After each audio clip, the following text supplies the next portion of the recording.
I was brushing my teeth when I first noticed it. It was subtle, so small that I almost didn't catch it. My reflection blinked, just a little too late.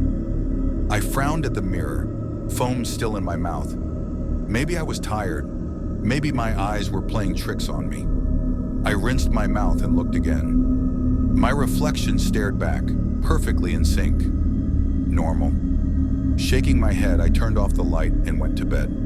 The next morning, I was tying my shoes when I saw it again. This time, my reflection finished first. I stopped, looking down at my hands. I was still looping the laces, but in the mirror, they were already done. A chill ran down my spine, but when I looked up again, everything was normal. I told myself I was overthinking it, just lagging in my own perception. But then it kept happening. Small things at first, delayed blinks, mismatched movements. I tried to ignore it, brushing it off as stress. Then one night, it smiled at me. I wasn't smiling. My stomach dropped. My breath hitched in my throat. My reflection stood there grinning, its teeth just slightly too white, too sharp. I raised my hand hesitantly. It copied me, but there was a split-second delay, a mistake. I took a step back. My reflection stepped forward. That was enough. I turned and ran out of the bathroom, slamming the door shut behind me.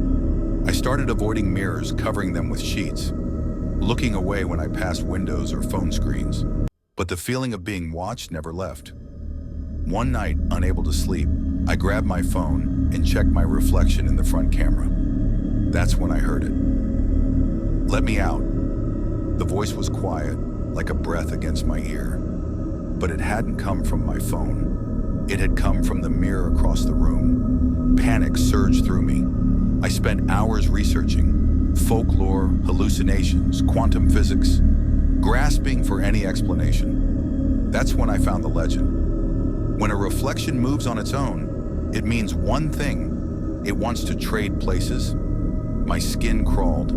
I didn't sleep that night, but when morning came, I awoke to a far worse sight. Every mirror in my apartment was uncovered. My hands trembled as I turned toward the bathroom mirror. My reflection stood there, perfectly still, grinning that same unnatural grin. And this time, it wasn't copying me, it was waiting. I hesitated, stepping closer. My reflection didn't move. My breath came in shallow gasps. Slowly, I leaned in, inches from the glass. The grin widened, and then it whispered, "Your turn." I barely had time to react before a hand shot out from the mirror. Cold fingers wrapped around my wrist, yanking me forward. I gasped, stumbling, but the world seemed to invert. The room spun, my vision blurred, and suddenly I was no longer standing in my bathroom. I was behind the glass. I pounded against the mirror, screaming, but no sound escaped.